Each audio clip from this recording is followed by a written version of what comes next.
Hello, welcome to the Owatonna Today Show. We are your community connection, and I am your host, Francy Hall. Today, coming up, we have got a very timely topic, and that's tractor safety, because here it's coming in August. We're going to be having our harvest season, and so we'll be visiting with Karen Anderson from the Minnesota Ag Extension, talking about that, and then we'll be visiting a little later on with Matt and Denise Tveite. They are Owatonnans who spent quite a bit of time on the Mercy ships that provide medical care for people in Africa and other countries. So we want you to know, if you have topics or guests that you would like to see on the show, please do let us know. You can let us know on Facebook, or you can contact us at owatonnatoday@charter.net. We will be right back after a word from our sponsors with Karen Anderson and Tractor Safety. Hi, I'm Dr. Beth Giltvet. And I'm Dr. Nick Vincelli of Horizon Eye Care. We want you to see what you love and love how you see. We're proud sponsors of the Owatonna Today Show. I needed more than just another dead-end job. I wanted a career, so I expressed myself. With the kids off to college, I decided it was time for me to go back to work and express myself. Express got me in touch with some really great companies. Now, I'm on my way to a great career. Express Employment Professionals is in contact with thousands of companies in need of quality employees. Come in now and get the job you deserve. Express yourself today.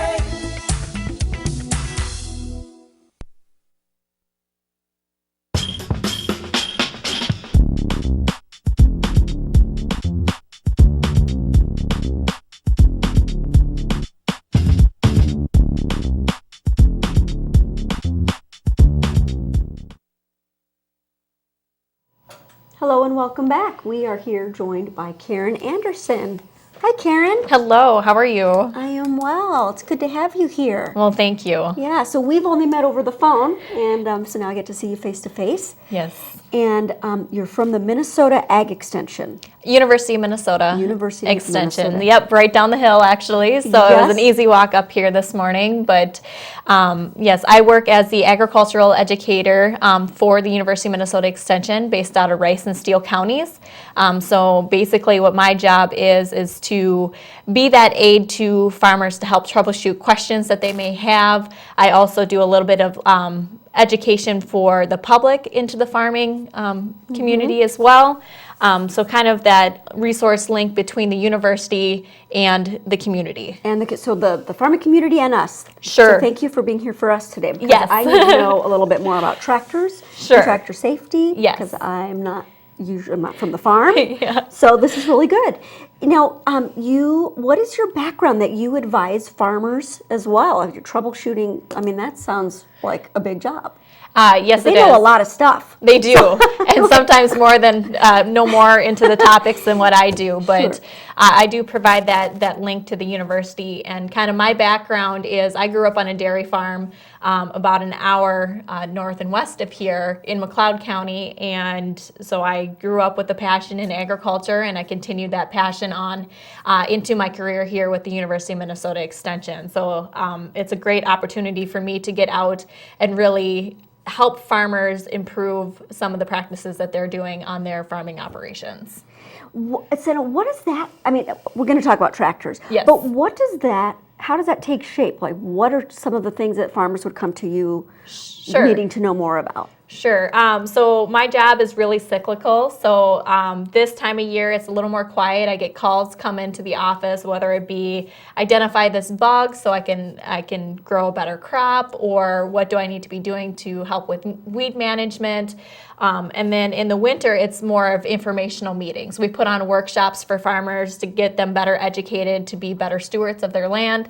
One of the main one is private pesticide applicator training, where we're actually teaching farmers to be very responsible and very timely about their application of pesticides onto their fields as well. Responsible and timely. This is a whole topic unto itself, really. Yes. Quick question: bees.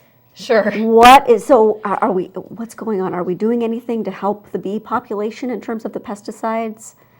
Yes, Okay. yes. There's a lot of different initiatives that are moving forward to better conserve the bee population, and there are definitely things that are moving forward to help with that. Farmers are trying to be as responsible as they can be to try to conserve some very useful helpers as the bee is for our agricultural crop as well. We need them just as much as we love to see them around in our gardens and in our flowers. So with that, we try our best as farmers and as educators to help keep them here and useful. Useful to, okay. Correct. And what about, okay, one more thing about bees.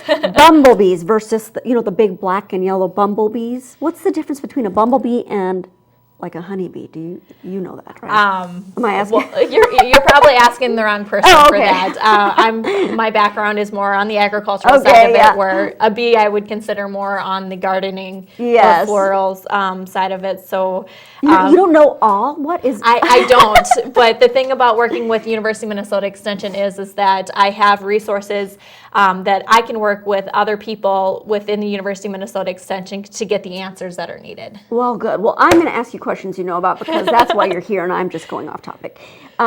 So it is soon going to be harvest season. That's so hard to believe. But it is. So when is harvest season, and what do we need to know about the tractors, where they're going to be, and all that good stuff? How do we stay safe? Sure. So harvest season can vary depending on the growing season of the year.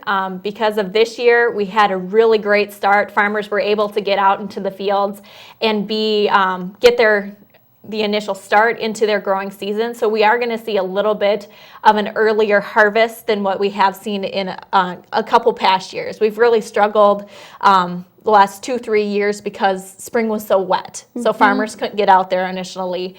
So now this year, since we had that great start, we are seeing that there is that possibility that it is going to be earlier than usual. We usually see harvest start, well, for my family, it's usually at the end of August, first part of September is when we do corn silage. Okay. So depending on the crop that a farmer is taking out, it really determines when their harvest season actually is.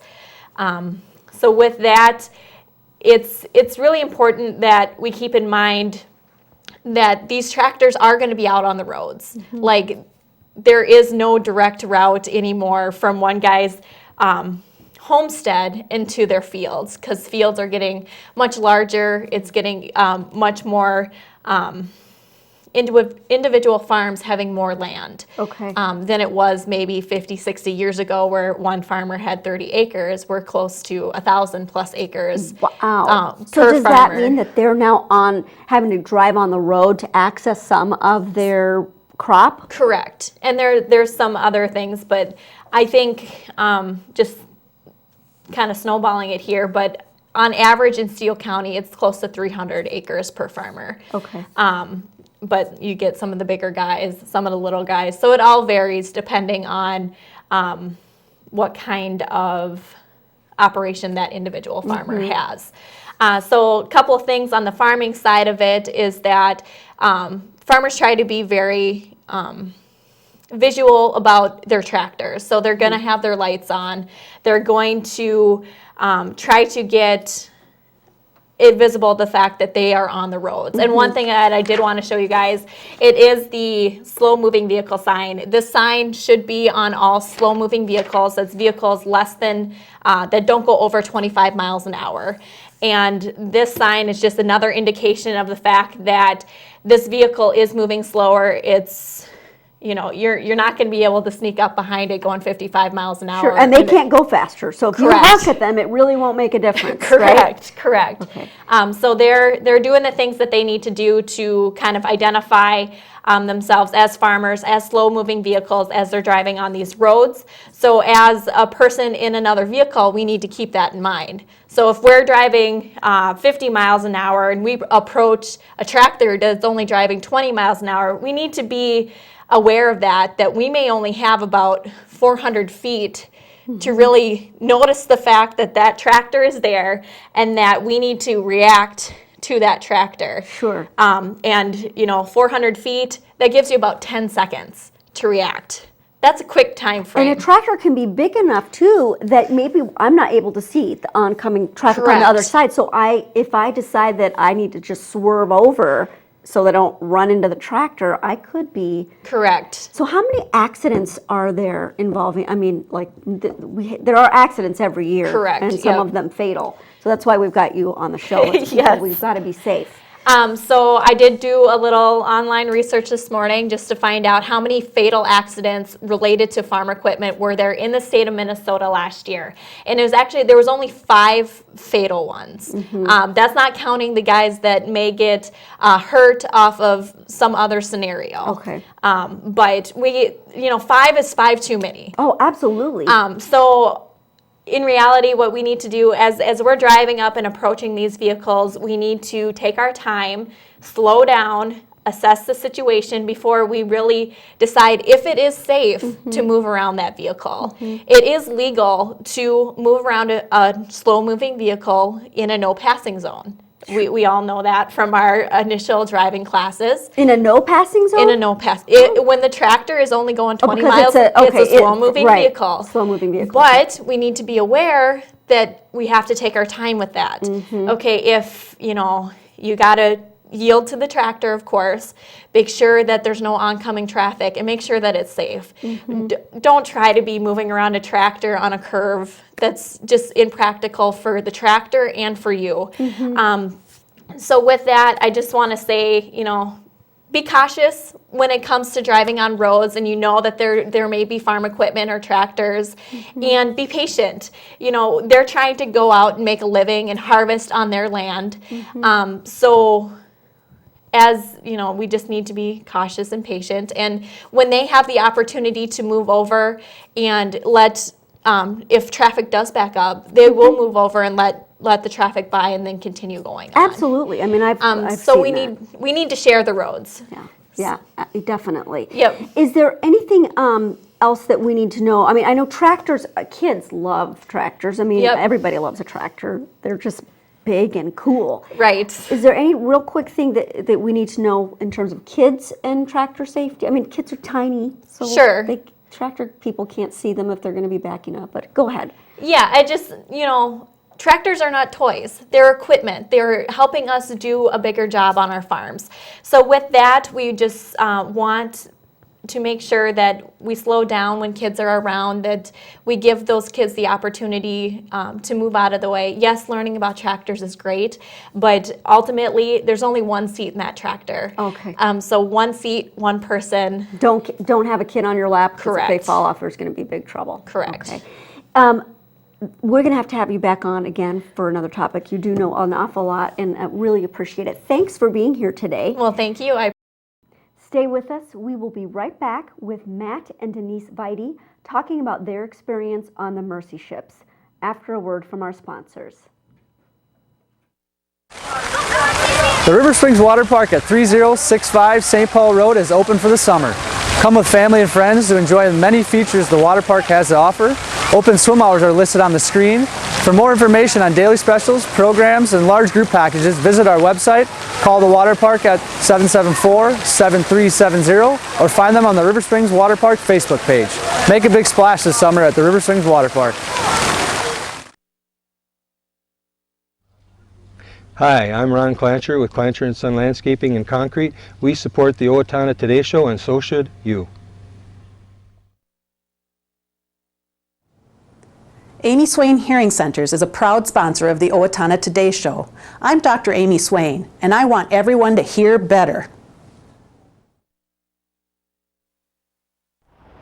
Hi, I'm Brenda with the Mortgage Office of Brenda Bednar, aligned with American Mortgage and Equity Consultants, where closings feel right from the beginning. I'm a proud supporter of the Owatonna Today Show.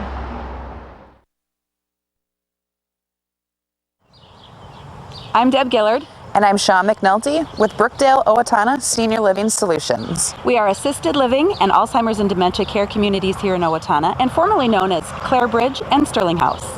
And we are proud sponsors of the Owatonna Today Show.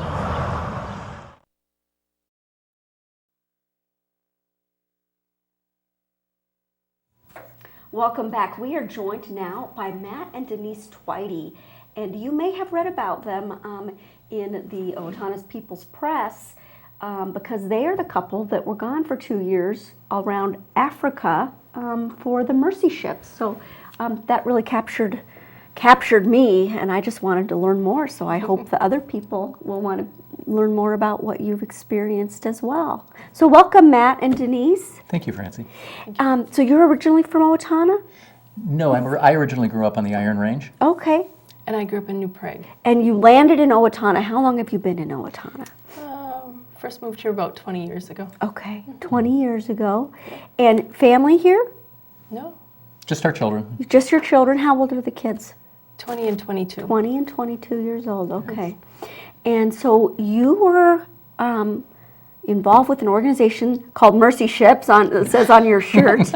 And for those people who didn't maybe know about this in advance by reading that article or hearing you speak, if you could let us know what is Mercy Ships, and then we're going to talk a little bit more about how you got involved in all of that. Sure. Mercy Ships is the brainchild of a man named Don Stevens, who felt directed to bring healthcare to the poor of the world, to the third world countries. In the last 25 to 30 years, he's focused, the organization has focused on the west coast of Africa. Currently, we run the Africa Mercy, which is the world's largest non-governmental hospital ship. It is 500 feet in length. It has 8 decks. It has a fully equipped hospital, including 5 operating theaters, 82 patient beds, a complete anesthesia unit, an intensive care unit, a complete laboratory. The crew are the blood bank. Oh my gosh. So when you sign up, you also sign up to be blood donors? Yes. Oh my goodness. Traveling blood bank. For example, they had a surgery in Madagascar, where the ship is most recently placed, that required 17 units of blood. So 17 different crew members donated for that particular patient. Gosh, wow. But Mercy Ships, they run purely a surgical hospital ship. And they focus, as they said, their mission statement is we bring hope and healing to the world's forgotten poor. So it's intended to just bring healthcare to areas that there just is not healthcare. That is incredibly admirable. It leaves me wondering, though, where did this ship come from? I mean, was this a repurposed military ship, or do we know? It was a repurposed Danish rail carrier. Danish rail carrier. Yes. And then they trains. outfitted it to be Yes. a floating hospital. Yes. Mercy Ships has actually had 5 separate ships in its life. And this is the largest and was repurposed in 2007 is when they relaunched in the new purposing.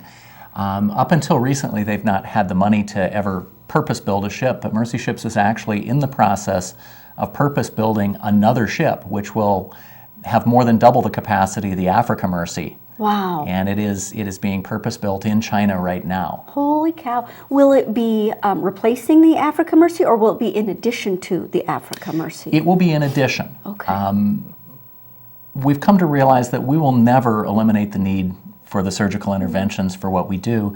And so, given the wherewithal that the organization has right now, they believe that they can double that and continue to operate in multiple locations. Yeah, it's sad but true, but they can fill all those rooms and keep going and providing probably even with more ships than just the 2, right? But there's a need out there. It would depend on staffing. Everybody on the ship is a volunteer, up to and including the captain of the ship and the chief surgeon. The chief surgeon, Dr. Gary Parker, has been on the ship for 28 years. He's raised his family on the ship. Oh my goodness. And he volunteers. Oh my goodness. So you don't get pay. You give your time, you give your skills, and your blood, apparently. But you get something out of it. Oh, absolutely. Right? So I'm curious, first of all, what are the kinds of surgeries that are done there? What kinds of things are done on that ship? We have several specialties on the ship. We do orthopedic surgeries for children 15 and under, primarily reconstruction of legs. There's a lot of bow leg processes, a lot of bow legs, a lot of what are called windswept legs, where the legs actually both go out and then back. But there are things that would be repaired here immediately. We do a lot of maxillofacial surgery, a lot of tumor removal. There's, for example, in Madagascar, where the ship is, the man who had the 17 units, his name is Sambani. And Sambani had lived for 20 years with a tumor off the side of his face that was 7.65 kilograms, so more than 15 pounds. Wow. And as he put it, they were very concerned because it was a very vascular tumor. There's a lot of blood flow. And so the chief surgeon said to Sambani, "You may not live through this." And Sambani said, "Sir, it doesn't matter. I'm already dead." Oh my goodness. So this was a life-saving procedure just from the perspective of his quality of life. Absolutely. Another example is while we were screening in Congo, when the ship comes to a country, it stays for 10 months at a time. So we did a single-day mass screening. We screened over 7,000 people in one day. Oh my goodness. How many people were involved in screening? 311 of the ship's crew were on the site at one point, out of a crew of 450, including the children. But we had one boy there who had an oral tumor growing that was obstructing his airway, and literally he had to hold his head in a certain way simply so he could breathe. He couldn't even lay down to go to sleep. Oh my goodness. And it all started because of a dental problem. Really? Because the growth happens, and where we go get our teeth cleaned and they go boom, and it's gone, they don't have the access.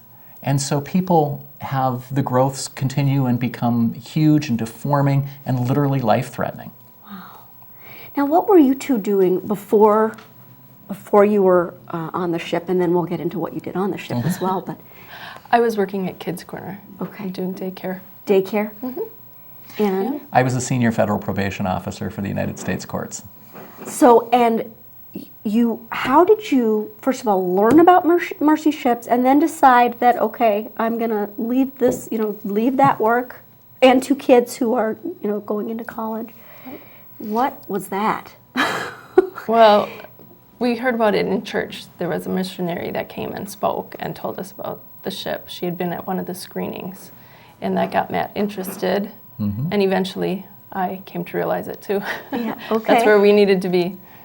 It was quite interesting. I guess that day I felt God telling me that this was something we needed to consider. And I went home and I started researching on the internet about Mercy Ships and came to firmly believe that is where we were called to be. And it was an interesting conversation to tell Denise about that. So you had the first realization, epiphany, looked into it, and then... And then I started looking into it. So that was in May, and by January we were in training. And what's the training The like? training is for long-term crew. There's a headquarters in Texas, and it's just a lot about different cultures and a lot of faith-based things because it's a faith-based organization, and getting to know some of the people we're going to be living in very close quarters with. What kind of skill set do you have to have in order to do this work? It is a floating city. Okay. So they need jobs of every kind. So, we talk about the hospital, and you need everything to run a hospital, but there's an academy on. I taught 3rd grade in the school, and then you've got the people to cook and to clean and everything. And you were teaching for whom? The crew members and their children. Kids. Okay. So people can bring their kids on these? Yes. And what were you doing, Matt? I was the field security officer, which meant I was in charge of all the security for everything that occurred outside of the ship. Primarily when we would go to screen patients. We ran dental clinics, we ran eye clinics, we screened for surgical needs, and my job was to ensure the safety, first of our crew, but second of all the participants in the screening as well. Sure. Did you ever feel in danger? There were a few dicey circumstances. Okay. There were a few times that you looked around after something and said, wow, that just really happened. But again, with my training and with our faith, it just was, we just knew we were going to be okay. And frankly, the organization was really good. They empowered me to pull the plug at any time on any screening, and I did a couple times. Okay, so there were times when you felt like, okay, this is not safe and we need to... Yes, absolutely. With just a little time to go, what would you tell other people who you're talking to, the people who are watching, that you learned the most? Like, what was the biggest lesson you got from doing this experience? Oh, Francie, it's that we have been so incredibly blessed in this country. We have no idea. We think we're poor at times, and we're not. Mm-hmm. We think we don't have access to health care, but we do. Mm-hmm. We won the birth lottery by being here. By being born in this country, yes. As opposed to Madagascar or the other places that you were visiting. Right. Yes. Well, we're blessed to have you back because we know you've got great hearts and you're contributing in all kinds of ways. And thank you so much for being here. We really appreciate it. Really quick, if somebody wants to get involved, what do they do? They contact? Well, they can feel free to contact us through our church up at Good Shepherd. They can go to the website for Mercy Ships, which is www.mercyships.org. Okay. Or just Google Mercy Ships. Okay. Great. Thank you so much. Thank you for visiting with us. We hope you enjoyed our conversation with Matt and Denise. Stay with us.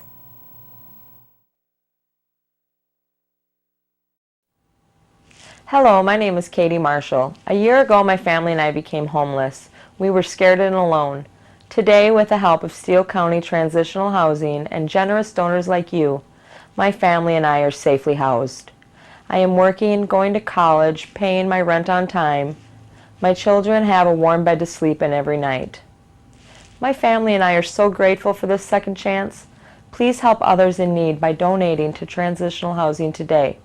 Everyone deserves a safe place to live. Hi, my name is Ryan Gillespie with Bremer Bank Mortgage.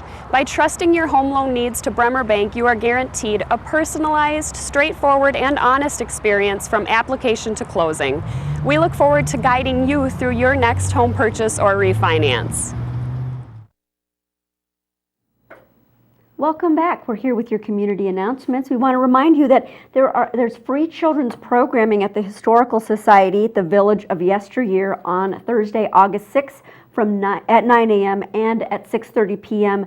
as well. Children will be able to learn about transportation, old style, using horses, buggies, wagons, and then also going to Gus's gas station there at the History Center, learning about automobile transportation way back in the day. For more information for this free program, call 507-451-1420.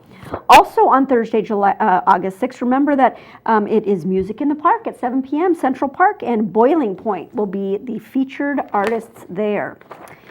Steele County Free Fair wants you to know, of course that's coming up August 18th through the 23rd, they want you to know about the Crazy Maze, which is a brand new attraction that is going on. It's located near the petting zoo, north of the racetrack. So you're going to be able to, looks like, have a chance to actually enter the Crazy Maze, make your way to the exit. They said that getting lost has never been this much fun. Hopefully you won't stay lost for too long. But again, that's coming up during Fair Week. Can't believe that's almost here. August 8th, that's this coming Saturday, there's a summer bash at Cabela's. Saturday, August 8th, 10 a.m. to 2 p.m., rain or shine at the Cabela's Pond. It's just off of I-35. And it's Take a Kid Fishing. Free kids fishing, outdoor demos, minnow races, prizes, hot dogs, photo shoots, root beer floats, all kinds of good fun going on there. So be sure that you look into that. For more information, contact Mark Arhez at 612-968-9192. Riverbend Nature Center set a goal of $80,000 for its first Kids in Nature campaign. The purpose of the campaign is to raise $80,000 by the end of 2015. The money will be used to help fund environmental and outdoor education programs at Riverbend for kids. So if you want to find out more about that, you can donate to them. Go online at rbnc.org. All right, that's all the time we have for that. We thank you for joining us. We would like you to come back and see us for one of our upcoming shows. Coming up, we're going to be talking to the folks at Technical Academies of Minnesota about our new charter school, and also the Heritage Quilters. We hope you join us then.